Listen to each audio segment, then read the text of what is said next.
Monsieur, bonjour et merci de rester avec nous. La sécurité maritime au cœur des préoccupations des États de l'Afrique, de la communauté économique des États d'Afrique centrale, pour y trouver des démarches prometteuses.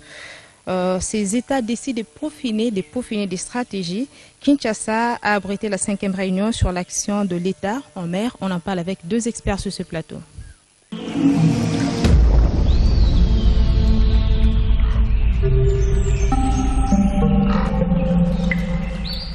Deux experts sur ce plateau, mesdames, messieurs. Encore une fois, durant 30 minutes, nous allons aborder de cette question. Monsieur Tanga Oyugo Atanas, merci d'être avec nous sur ce plateau. Merci d'avoir disponibilisé de votre temps.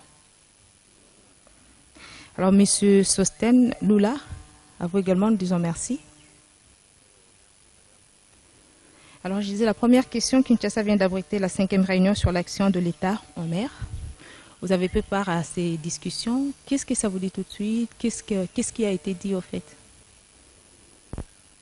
Merci pour cette question préliminaire. Effectivement, le 5e séminaire sous-régional traitant de l'action de l'État en mer s'est tenu à Kinshasa, capitale de la République démocratique du Congo.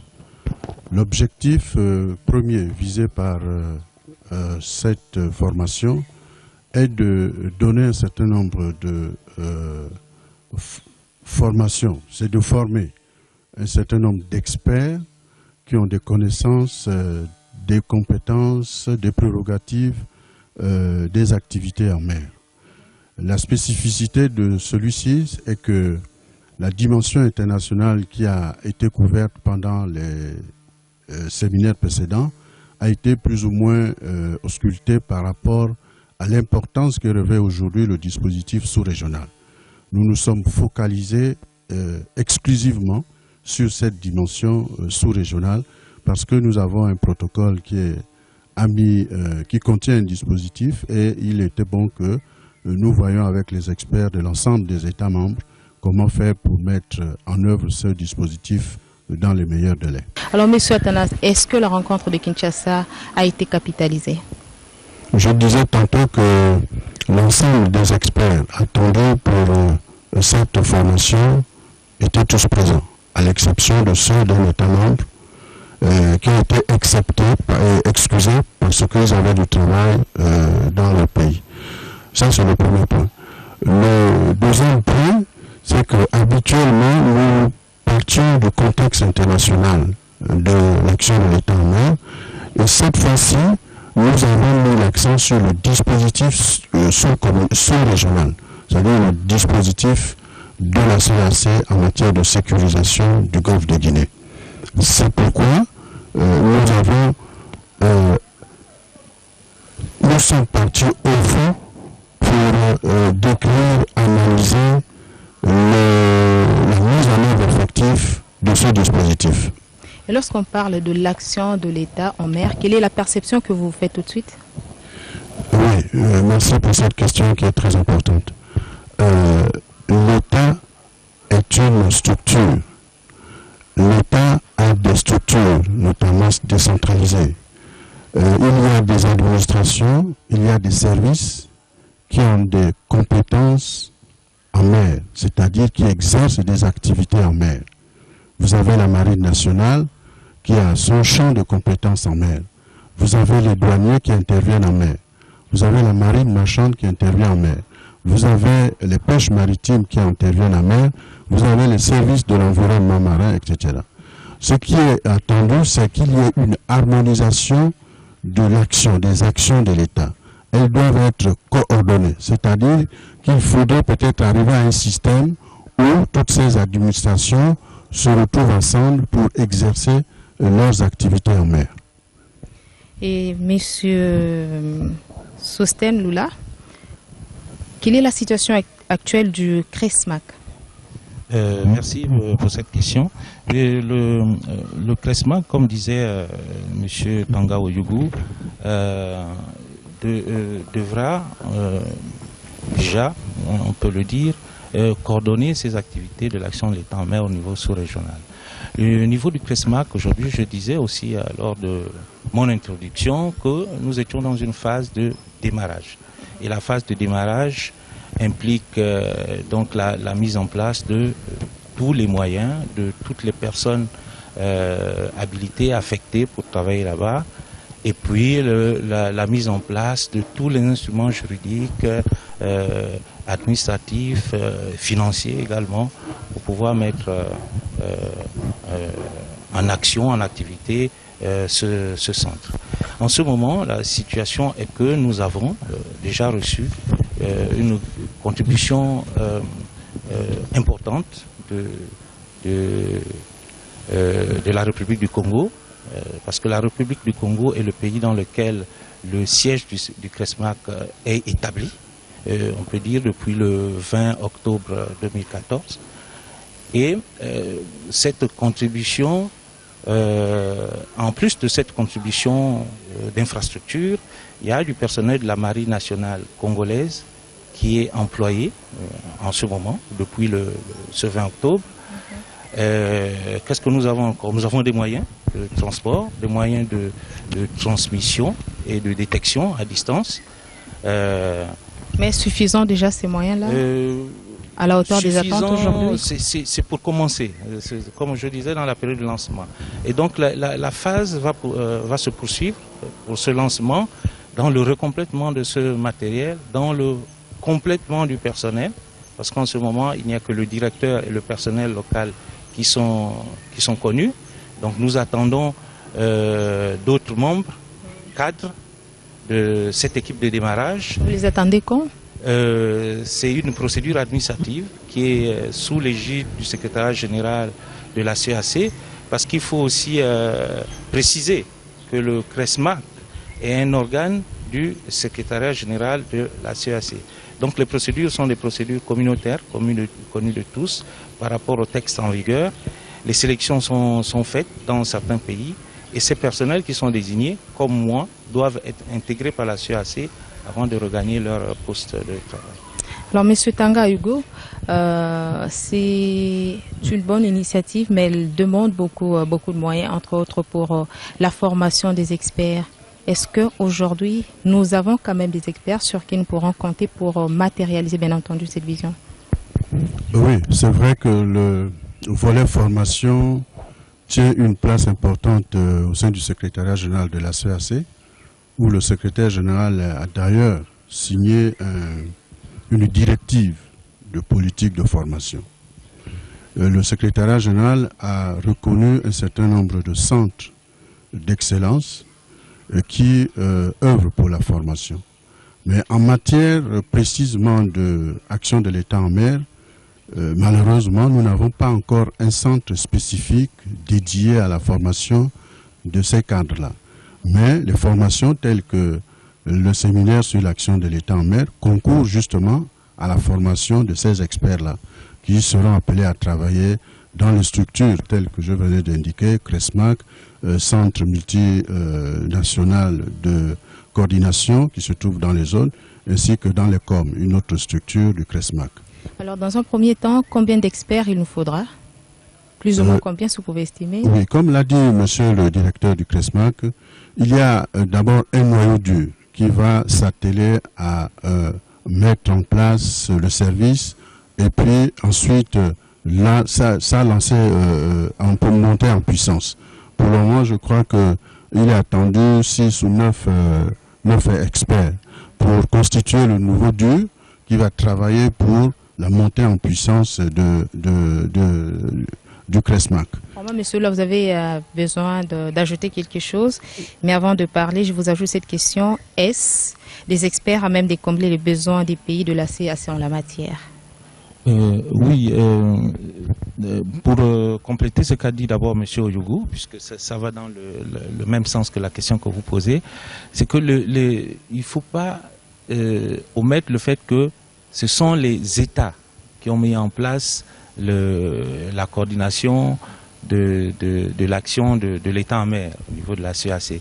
Donc ces États-là ont déjà le souci au niveau national de formation. Donc ces experts que nous détectons sont des experts nationaux. Les administrations dont parlait M. Oyougou sont des administrations qui existent dans les États, où on a formé des douaniers, des marins, etc. Donc, ce sont ces experts-là que nous mettons ensemble pour harmoniser le travail communautaire. Donc, c'est un travail de détection que nous allons faire, et nous savons que si les États fonctionnent dans ces administrations, c'est qu'il y a des experts dans nos pays. Et il suffit de les détecter, de les sélectionner, de les lister, et nous trouverons la matière grise qu'il faut pour travailler dans l'action de l'État en mer. Et je peux dire déjà que, oui, nous avons des experts partout, parce que comme disait M. Hugo, il y en a eu, rien que pour travailler ici à Kinshasa, nous avons vu beaucoup d'experts. Donc si nous réunissons tous les experts de chaque pays, je pense que même Kinshasa risque d'être tout petit pour recevoir tous les spécialistes que nous avons dans chaque pays qui travaillent dans l'action de l'État en mer. La communication aura aussi un rôle important à jouer. Effectivement, parce que l'un des piliers sur lesquels nous nous appuyons pour faire fonctionner le CRESMAC, c'est l'échange d'informations. L'échange d'informations et donc mettre tous les moyens pour pouvoir avoir des contacts permanents pour dire aux uns aux autres, voilà ce que nous faisons, voilà ce que nous attendons de vous, et voici comment nous pouvons atteindre l'objectif commun, qui est celui de la sécurisation de l'espace maritime de l'Afrique. Alors on parlait de la communication, comment ça va se passer, avec quelle rapidité aujourd'hui, parce que c'est une question sécuritaire, il ne faudra pas garder l'information. Comment ça va se passer? C'est un peu de nous parler en long et en large, M. Athanase. Communication au sens de l'un des piliers du dispositif mis en place, je souhaiterais laisser monsieur le directeur en parler. Mais je vais revenir de manière un peu plus large. La communication au sens où les activités de la CEAC et partant celles du CRESMAC doivent être connues de tous. Ça, c'est l'affaire des médias. C'est votre affaire. C'est parce que c'est vous les professionnels. Relayer l'information, communiquer, dire, expliquer les actions, les activités qui sont menées par le CRESMAC et la CEAC. En ce qui concerne la communication au sens technique et opérationnel, monsieur le directeur est mieux placé que moi pour apporter quelques informations. Vous avez quelque chose à nous ajouter? Oui, merci monsieur Tanga Ouigou. Oui, c'est pour dire, bon, maintenant, là il s'agit de la communication opérationnelle. La communication opérationnelle commence déjà par les informations, les renseignements glanés sur le terrain, qui peuvent susciter ou pas l'action de force. Et ces informations qui sont glanées sur le terrain pourront se faire soit de manière optique par tous les navires qui feront de la patrouille, je dis bien tous les navires, pas seulement les navires militaires. Voilà pourquoi on a besoin de l'action de tout le monde. Même les navires marchands en mer devront donner l'information qu'ils rencontrent dans l'espace maritime. Il y a aussi les informations qui peuvent venir de l'air, parce que les avions qui circulent au niveau de la mer peuvent constater qu'il y a quelque chose d'illicite. Ça peut être tout simplement un bateau qui est en situation de naufrage. C'est une information. Et toutes ces informations-là sont relayées vers les centres opérationnels maritimes, qui sont des structures nationales, qui existent déjà dans les pays qui ont des marines. Et ces informations sont envoyées dans les centres multinationaux de coordination. C'est vrai que nous avons omis de parler de l'organisation spatiale, on peut dire, c'est-à-dire que l'espace maritime de la CEAC qui part de la frontière du Cameroun avec le Nigeria jusqu'à la frontière de l'Angola avec la Namibie est divisé en deux zones.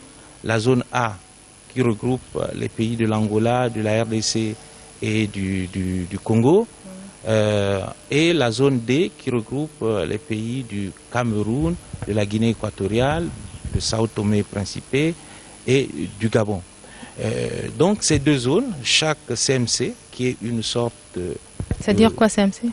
CMC, c'est le centre multinational de coordination. Okay. Donc ces centres qui sont à l'écoute des centres des opérations maritimes qui existent dans chaque État que je viens de citer, écoutent ces informations et les relaient aux besoins au niveau du CRESMAC, qui est la structure stratégico-opérationnelle, on peut l'appeler ainsi, parce qu'elle travaille dans sa zone ou dans sa structure basse avec les CMC et les COM, et dans sa structure haute avec le secrétariat général qui lui relaie au niveau des instances supérieures de chaque État. Vous voyez un peu là la chaîne de communication opérationnelle et stratégique qu'on devra mettre en place, donc mettre les moyens. Ça demande vraiment des moyens parce que la sécurité, pour en parler, pour des actions concrètes, il faudra vraiment engager un budget conséquent.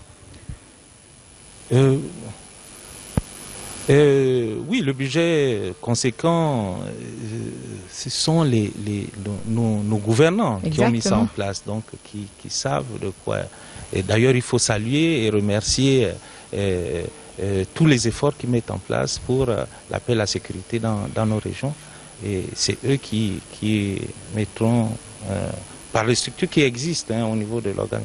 Encore que là, je ne suis pas le mieux placé pour en parler, mais je sais que si nos gouvernants ont donné leur aval pour que ces structures se mettent en place, c'est qu'ils savent que ça doit se faire. Et nous sommes que les exécutants pour... Nous comprenons. Monsieur Ntaga Oyugo, est-ce la législation régionale est-elle favorable pour mener une action efficace? Il y a, si on s'était rencontrés il y a quelques années, je vous aurais répondu par la négative. Voyez-vous, la législation maritime dans la sous-région, soit elle existe, soit elle est parcellaire. Et par conséquent, il faut l'harmoniser. Il faut donc harmoniser la législation maritime sous-régionale. Et comme je vous l'ai dit, c'est parce que justement il n'y avait rien que la CEAC a réfléchi, et en réfléchissant avait commis une étude, demandée d'ailleurs par les instances supérieures. Et c'est cette étude-là qui a permis de relever un certain nombre de carences, notamment l'absence de législation. Cette étude a abouti à la signature, à l'élaboration et à la signature du protocole de Kinshasa sur la sécurisation des intérêts vitaux en mer des États de la CAC du Golfe de Guinée. Et dans le dispositif qui est mis en place, il y a nécessité aujourd'hui d'actions harmonisées. Parce que le protocole qui décrit la stratégie qui est assise sur 6 piliers parle bien de harmonisation de la législation, parle bien de surveillance communautaire, parle bien de institutionnalisation d'une conférence maritime. Donc des actions communes sont aujourd'hui possibles. Je signale, si vous permettez, que la zone D, dont a fait état mon collègue, existe aujourd'hui et les différents moyens mutualisés au sein de cette zone D, notamment les patrouilles, sont des navires qui reviennent des États membres. Donc vous voyez bien qu'il y a un début et il y a une continuité qui va être faite lorsque le dispositif sera mis en place. Monsieur Lula, vous avez un avis contraire? Ah non, au contraire, il a tout dit, monsieur Tanga Oyugo. Là, il parlait justement quand il dit que lorsque tout le processus sera complet, on aura amélioré cette situation de mutualisation de la sécurisation en mer, parce qu'il nous reste encore à mettre en place le centre multinational de coordination de la zone A, qui regroupe donc les pays que je citais tantôt, l'Angola, la RDC et la République du Congo. Et nous évoluons dans le bon sens pour que ça soit... Des actions communes, oui. Des contributions communautaires auprès de la CAC. Facile, pas facile, comment ça se passe? Est-ce que les États sont à même? Manifestent-ils cette bonne volonté? Comment ça se passe? Je pense que les États manifestent une bonne volonté, mais c'est comme dans un village. Vous voyez, lorsqu'on veut mettre une action commune dans un village, tout le monde ne vient pas avec le même entrain. Il y a c'est là où on parle finalement de contraintes qui sont des contraintes étatiques, qui sont, on peut dire, personnelles. Mais la volonté est là pour que cette mise en place de la sécurisation commune de l'espace maritime de la CEAC soit quelque chose de positif et de réussi. C'est une question qui atteint également vos réponses, Monsieur Ntaga Hugo. Oui, absolument. Je ne mets pas en doute la volonté d'aucun État membre. Non. D'abord, il faut retenir que la CEAC est née grâce à la volonté des chefs d'État et du gouvernement de l'Afrique centrale. Le CRESMAC a été pensé et va être mis en place grâce à cette même volonté. C'est vrai qu'il y a des moments où on se doute un peu, on craint, mais ce n'est que passager. Il y a des périodes où... Vous pouvez dire que c'est passager? Je veux dire qu'il y a des périodes où, parce que la CAC s'appuie sur les États membres. Le budget de la CAC et tout le dispositif, c'est sur les États membres. Donc imaginez qu'un État qui contribue à hauteur de X et qu'en cours d'année, il a déjà élaboré son budget, on lui demande de contribuer à la mise en œuvre d'une nouvelle structure à hauteur de Y, vous comprendrez aisément que le même État ne peut pas faire face à toutes ces dépenses-là. Mais est-ce qu'aujourd'hui, nous pouvons dire que l'insécurité en mer favorise aussi l'insécurité sur nos territoires? On peut en parler longuement. Mais c'est deux aspects différents. Ce qu'on peut se dire, c'est que de toute façon, pour aller en mer, il faut partir de la terre. Donc, ce fait-là fait que les actions sécuritaires sont liées. Il ne faut pas chercher à les dissocier parce que l'objectif est le même. C'est celui de rendre nos États en situation stable de paix et de sécurité. Maintenant que l'un aille vers l'autre et vice-versa, là, c'est encore une autre manière de voir les choses. Et bon, on peut en parler longuement, mais c'est pas vraiment ça. Alors, que pensez-vous de l'exploitation illégale de nos ressources naturelles et le braconnage, Monsieur Athanase?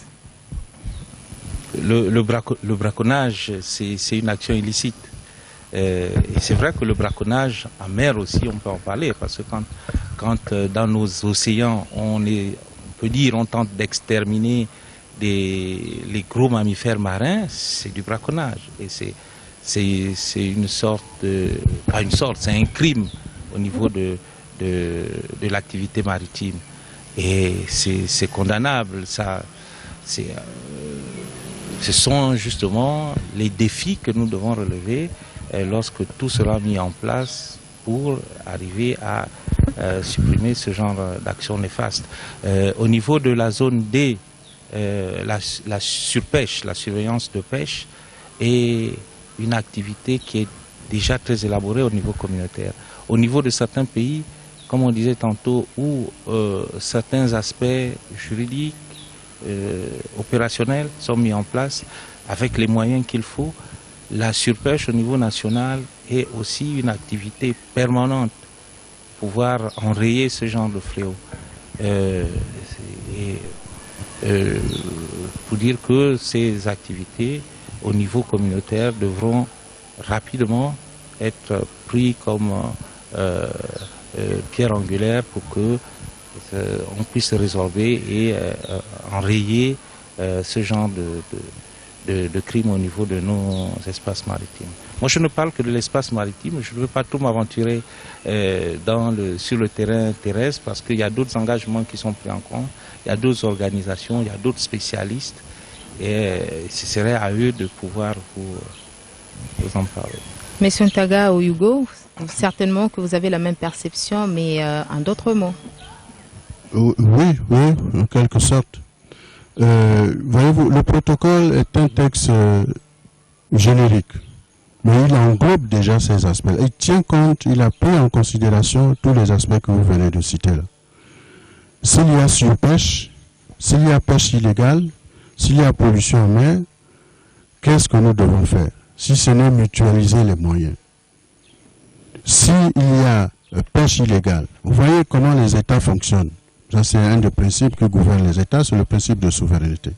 Un État contracte avec une firme internationale et avec des clauses précises. Lorsqu'il pêche, cette firme-là pêche, il y a un pourcentage qui doit être laissé à l'État hôte. Donc, à l'État qui accepte de livrer la licence de pêche. Mais nous n'avons pas le moyen d'aller en mer pour contrôler la quantité pêchée. Si nous n'avons pas le moyen d'aller en mer pour vérifier cette quantité, nous ne pouvons que nous contenter du pourcentage qui est venu, que la compagnie vient laisser chez nous. Il en est de même pour le pétrole. Il en est de même pour le trafic d'armes. Si nous n'avons pas les moyens de surveiller tout ce trafic, forcément ça viendra impacter sur la sécurité, la stabilité de nos États membres. Et le protocole, justement, prend en compte tous ces aspects-là. Ce que nous essayons de faire aujourd'hui, c'est faire en sorte que les États membres prennent de plus en plus conscience, je sais qu'ils ont conscience de cela, mais prennent conscience à l'effet de travailler ensemble. Il est accepté, il est demandé, il est reconnu qu'un État puisse avoir des accords multilatéraux ou bilatéraux avec d'autres États pour travailler dans tel ou tel secteur. Ce que nous souhaitons ici, c'est cela également. C'est qu'au-delà de la coordination, de l'harmonisation, que les États puissent partager leurs expériences individuelles avec les autres États de la communauté. Comment pouvez-vous résumer par rapport à nos échanges? Moi, puisque vous qui parlez pour la structure de la CAC, vous avez une vue... Au nom du CRESMAC d'abord. Pour le CRESMAC, je dirais tout simplement qu'il faut déjà rendre hommage à nos chefs d'État qui mettent tous les efforts qu'il faut pour la paix et la sécurité en mer, d'une part, et de l'autre, dire que la mer est et sera toujours un espace qui apportera ou qui favorisera l'aspect économique de chaque pays. Donc nous devons nous battre dès maintenant pour la protéger, pour préserver ses ressources, aussi bien minières qu'halieutiques, pour protéger le transport maritime, pour protéger la circulation des biens, des personnes. Et pour cela, l'action autonome ne suffit plus pour chaque pays. On sait les enjeux qui sont en mer en ce moment et au littoral. Donc c'est l'action communautaire qui devra privilégier pour que, comme on dit, hein, l'union fait la force, pour qu'on puisse dominer et rendre notre espace maritime sécurisé et paisible. Alors, M. Ntaga Ayugo. Je vais commencer par cette citation. Je crois que c'est Napoléon qui disait que un État, une nation n'est pas petit lorsqu'il est baigné par la mer. Le caractère profond et stratégique de cette situation doit interpeller l'ensemble des États membres de la CEAC. Quelqu'un d'autre a dit que la mer, mère de l'humanité. Ça va dans le même sens. C'est quoi? C'est pour reconnaître que la mer est source de vie. Vous voyez l'ensemble des richesses qui sont exploitées, qui sont tirées de la mer. Aujourd'hui, tout le monde sait que l'eau salée est transformée et devient une eau potable. Donc tout cela fait en sorte que les espaces maritimes de la CEAC doivent être considérés. Il faut que l'ensemble des États prennent en considération le fait maritime sous-régional. J'ai l'impression que quand vous regardez la carte de l'Afrique, vous avez quoi? On a l'impression que l'Afrique est une presqu'île. Or, il me semble que nous n'avons pas le pied marin. Regardez les espaces que nous avons, ça fait quand même quelque chose de 22 000 et quelques ou 22 millions. Mais qu'est-ce que nous en tirons? Le bénéfice, quantitativement parlant. Je pense que si nous prenons tous conscience que l'avenir du monde se trouve en mer, nous devons donc mettre tous les moyens nécessaires pour sauvegarder cette immense richesse. Voilà ce que je voudrais dire par rapport à votre question. Alors sinon, Écran Vert vous dit merci d'avoir disponibilisé de votre temps pour échanger avec nous. Merci madame. Merci. Alors je rappelle que nous avions sur ce plateau M. Ntanga Ayugo Athanas, vous êtes chef de la composante civile. Et M. Sosten Lula Mabika, directeur du CRESMAC. C'est cela madame. Encore une fois, merci. Merci.